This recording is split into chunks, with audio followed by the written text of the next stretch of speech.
Salom, mani ismim Mo'ydinboy Ehsonov. Man Yevropaga qanday qilib kirish va Kres kompaniyasiga ishga kirish bo'yicha o'z vlogimni boshladim. Ikkinchi qism. Hop, bu qismda sizlar bilan nimani bo'lishmoqchiman? Bu qismda asosiy men sizlarga yetkazmoqchi bo'lgan narsam qanday qilib Kres topdim, qanday qilib unga yozdim, nima qildim, nima dokumentlar u so'radi va men nima dokumentlar tayyorladim, viza sentrga o'chir va qanday qilib viza olib Yevropaga kelishim haqida bo'ladi. Xo'p, birinchi o'rinda internetdan qidirdim. Internetdan qidirib, Google'dan, Yandex'dan, qidiruv platformalaridan qidirdim. Водители kategoriyasi C va Yevropa. Ko'proq shunaqa zaпрос bilan qidirdim. Hozir sizlar uchun oson bo'lishi uchun ma'lumotlarni bu yerda chiqaraman. Mana bu yerda chiqqan bo'ladi. Xo'p, shu nomerlarga bog'lanishingiz mumkin. Shu nomerlarga WhatsAppdan yozsangiz, sizga javob beradi. Xo'p, birinchi bo'lib nima javob keladi? Men sizlarga qadamma-qadam tushuntirib ketaman. Unga nomerga yozdingiz, birinchi bo'lib sizga endi yozasiz, rus tilida, rus tilini bilish kerak. Mukammal bilmasa ham o'z fikrini tushuntira olishi, uni fikrini tushuna olishi kerak. Shu darajada bo'lishi kerak rus tilingiz. Xo'p, keyin o'z sizga tashlaydi ma'lumot. Ruschada qo'limdan kelgancha tarjima qilib ketaman, kamchilik bo'lsa uzr. Birinchi sizga kerak bo'lgan dokumentlarni tashlaydi. Nimalar kerak? Для подачи заявки на трудоустройство в нашу компанию вам необходимо заполнить анкету. Anketani ham tashlagan bo'ladi. Ya'niki, ishxonaga kirishga, трудоустройство qilishga, ishga kirishga kompaniyaga birinchi o'rinda anketa to'ldirasan deyapti. Ikkinchi, данному письму необходимо приложить следующий документ. Bu yozuvga, xatga nimalarni qo'shish kerak? Страница загранпаспорта или простого паспорта в зависимости от страны проживания. Xo'p, endi o'zimizga to'g'rilab ketaman. Загранпаспортingiz va yoshlik pasportingizni. Страница паспорта. Страница фото страница, где указано имя, место рождения. Qayerda, uchoti bilan pasportni old rasmini rasmga olib, chiroyli qilib joylaysiz. Uchinchi. По приезду в Латвию все кандидаты проходят. Latviyaga kelganingizdan keyin hamma ishga kiruvchilar, kandidatlar, ishga kirish talabgorlar o'tish kerak bo'lgan narsa. Birinchisi, теоретический тест на компьютере по спецификации профотрасли. Ikkinchisi, test вождения, где проверяют ваш профессиональный уровень. Endi tushundingiz. Test oladi. Testdan shopirlik qilgan odam tushunadi, oddiy testlar. Вождение oladi, ya'ni fura minish qobiliyatingizni ko'radi. Ular haqida ham отдельный video qilaman. Hozircha bu tashlaganlar.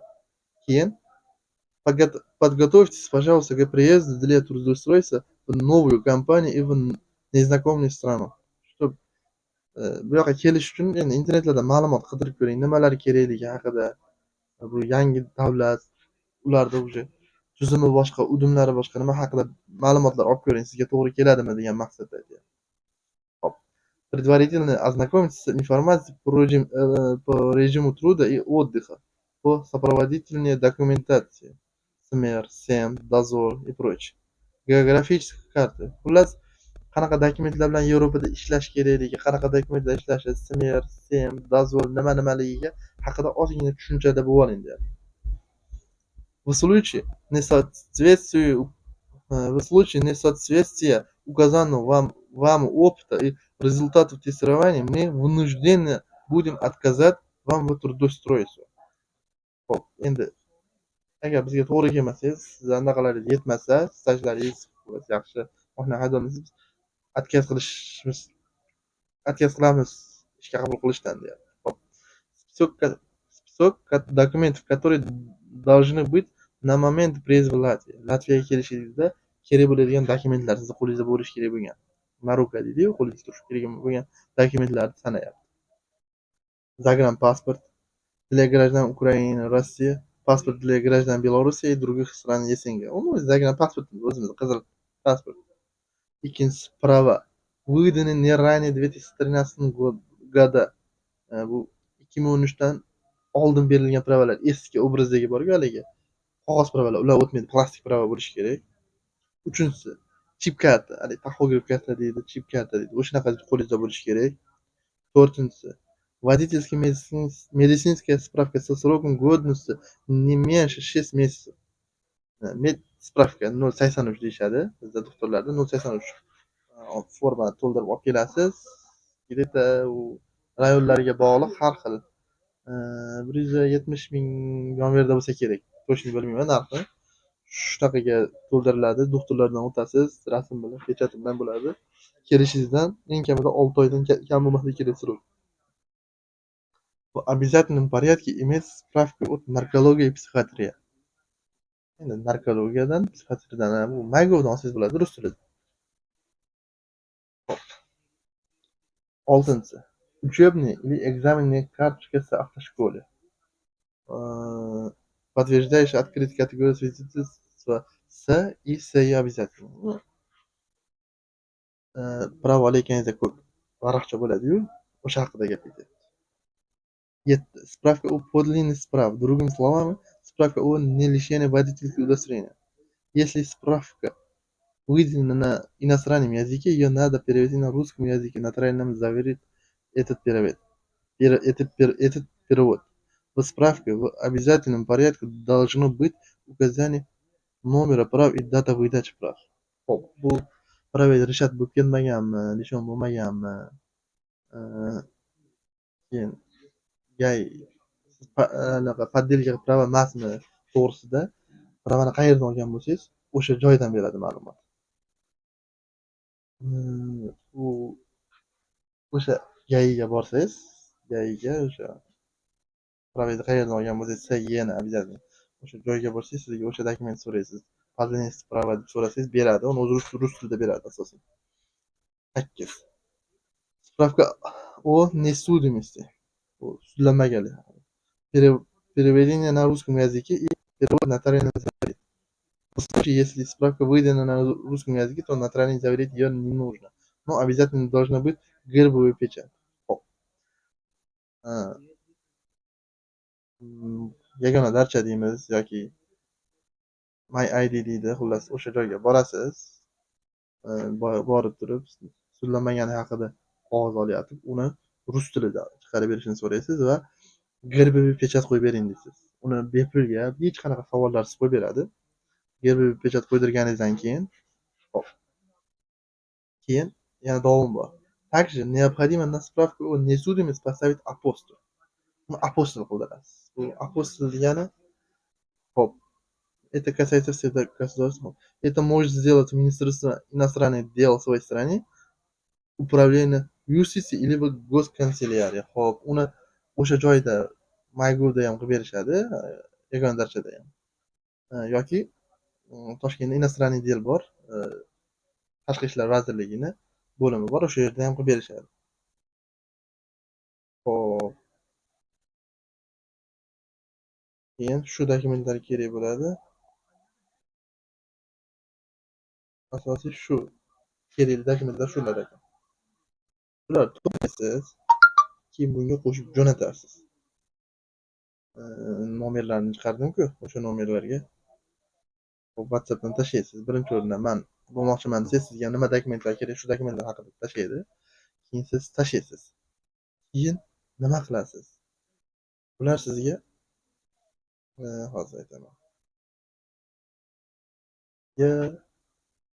Aytadi. Misol, O'zbekistonning qaysi joyidan bo'lsangiz, Toshkentdan yoki vodiyning o'zidan o'zlarini proverka qiladigan joylari bor. Mashinani haydashingiz, ya'ni ekzamen topshirasiz O'zbekistondan. Borasiz, 3 xil vaziyatda ekzamen topshirasiz. U haqida ham men alohida to'xtalib o'tishni hozir xohlamayman. Keyinchalik uni ham alohida videolarim bor, videolar qilib tashlayman. Ya'ni zigzag deydi, ya'niki bir izdan boshqa izga o'tib, o'sha izda yana o'z iziga qaytib kelish, yoki 90 gradusdan olib kirish, yoki 45 gradusdan olib kirish. Shu mashqlarni bajarasiz, u videoga olib tashlaydi bu krest tashkilotiga. Keyin Agar qoniqarli darajada o'tsangiz, sizga keyin приглашение nomer chiqarishadi. Приглашение nomer orqali vizaviy sentrga o'chira olasiz. O'chirib olish haqida o'zi vizaviy sentrga siz imtihondan o'tganingizdan keyin, vajjangni haydab topshirib berganingizdan keyin, videolarni ko'rgandan keyin sizga aytadi. Vizaviy sentrdan o'chirib ol deb sizga silkalar tashlaydi o'zi. Hop. Silkalarda nima bo'ladi? Mana, hop. Mayli. Buni ham skrinshot qilib shu joyni burchaga chiqarib qo'yaman. Hop. Nimalar bo'ladi? Versi Global degan sayt. Bundan siz Latviyaga asosan o'chira olasiz. O'chir endi hozir o'chirib olish oson bo'lmayapti. Ba'zi kunlarda ochilyapti. Lekin uni pulga olishni hojati yo'q. Birovlarga pul berib, uni kutib turasiz. Har kuni, bir kunda 3 mahal, 4 mahal kelib turasiz, o'chirib ochilganda olasiz. Bepul narsa, birovlarga pul sarflab berish kerak yo'q. O'chirib olasiz. O'sha o'chiringiz bo'lguncha, keyin o'chiringiz kelguncha o'chirib olasiz. O'chiringiz kelguncha, endi uni bir hafta, 10 kun, 1 oy yonveriga o'chirib beradi. Bo'sh kun ochiladi. Olganingizdan keyin sizga kerak bo'ladi dokumentlar. Pasport. Срок годности, ну, загранпаспорт haqida gapirdi. Паспорт. Срок годности, который на 3 месяца превышает срок, до которого запрашивается виза. 3 oy qolmagan bo'lishi kerak. Undan ko'proq. Endi iloji bo'lsa 1 yil, 2 yil yaxshi.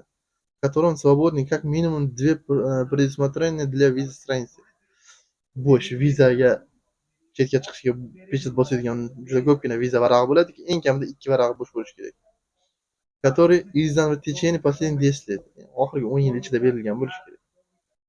Загранпаспорт должен быть подписан владельцем. Копия страницы с визами, а также отметка въезда, выезда, обоих оборотов. Обоих паспортов. Ko'chirasizlar. Xo'p. Загранпаsport qo'l qo'yilgan, keyin hamma stranitsasi, ya'ni vizasi bor stranitsalar, bo'sh varaqlarni ham kopiya qilish shart emas. Yodda tuting. Hamma pasport o'zi, keyin har bir varaqlari, mana pechat bosilgan, kirdi chiqdi bo'lgan varaqlari, vizasi bor varaqlari pechati bilan, o'shalar kopiyasi bilan bo'lishi kerak. Keyin заполненный бланк заявления на получение визы. Xo'p. Buni internet yaxshi tushunsangiz, o'sha silkasidan topib to'ldirsangiz bo'ladi, yoki vizaviy sentrga o'sha joyga borsangiz, bir o'chirish kelishidan yarim soat oldin bitta bolalar 100 ming so'mga ham bu blankani qilib beradi. Yoki o'zi vizaviy sentr o'zini xizmati ham bor. Bu ham shu 100 ming so'm yonverida qilib beradi. Bu muammo emas. Bilmasalaring qiynalmanglar.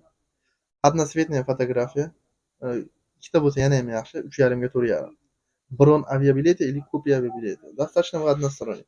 Bu bilet olishlaring kerak degani emas hali. Bu deylik vizaviy sentrga o'chirish kelyapti. O'sha kunga yaqin aytasizki, undan bir 2 hafta uyog'iga o'sha kunga bilet bor yo'qligi haqida bron bilet qilib chiqarib berishadi. Agar pul olsa 15 ming so'm olishadi. Bo'lmasam bepul narsa bu. Xo'p. Выписка с банковского счета за последние 3 месяца. Bu bankda pul borligi haqida.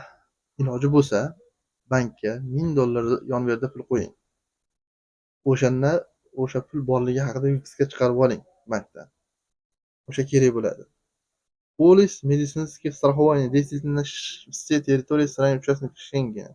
Ну, страховой полис. Buni ham hop страховой polis ham olsangiz bo'ladi. Hamma joyda har xil qilib berishyapti. 700 mingdan 1 million yonvergacha qilinadi. Juda katta pul turmaydi. 1 yillik qildirib olsangiz yaxshi. Bu yerda yana yozilganki, summa страховой полиса должен составлять как минимум 42 600 евро. Ya'ni 42 yevrodan kam bo'lmasligi kerak. Buni страховой depoziti. Xo'p. Shunaqa страховка qildirasizlar. Buni hamma biladi. Страховкиlardan so'rasalaring, hamma страховой kompaniyalar, Yevropaga страховка beradiganlar, tur agentlarida ham bo'ladi. 1 million yonverda bo'ladi. Katta bo'lmaydi unaqa. Yana 3 million, 2 million qilib bo'lmaydi. Xo'p. Surishtiringlar. Подтверждение трудовой деятельности, копия трудового договора, документ, подтверждающий квалификацию, дипломы, рекомендательные письма предыдущего работодателя или справка о работе в конкретной профессии, копия трудовой книжки. Ну, ishlaganingiz to'g'risida ma'lumotni oldi. Ko'p turdi. Voy, Maygurdan olsangiz bo'ladi uni. Keyin yana hop, oxirgi ishxonangizdan tavsiyanomaga o'xshagan rus tilida qilib berishadi, ishlayapti degan. Shunaqa ham qildirishingiz kerak. Подавая заявление на получение визы, необходимо оплатить государственную пошлину за рассмотрение заявления на получение визы. Государственная пошлина составляет 60 евро. 60 евro deyapti bu yerda. Hozir 80 yevro bo'lsa kerak, 80 yevro yon yerda pul to'lanadi. Xizmatlari bilan общий 2 millionga bormaydi. 1,7 million vizaviy sentrga pul to'lanadi. Bo'ldi. Katta расходi yo'q u yerda. Приглашение nomeringiz ko'rsatiladi и dokument, в который указаны все поездки. Nimaga ketayotganingiz haqida ma'lumot ko'rsatiladi. Bu boshqa ma'lumotlar yana so'rashi mumkin, u asosiy so'ramaydi. Asosiy kerak bo'lgan shu. Yevropaga kelish uchun shundan boshqa narsa kerak emas o'zi asli. Asli bu yerda juda katta o'ylanishlar, hamma ma'lumotlar shart emas. Shuni o'zi yetadi aslida. Odamlardan haligi har xil kompaniyalar 1000, 2000, 3000 dollarlar pul oladi shu narsalarni qilish uchun. Buni o'zingiz ham qilsangiz bo'ladi. Viza chiqqandan keyin albatta bilet olasiz, Yevropaga kelasiz. Yevropada ko'rishguncha.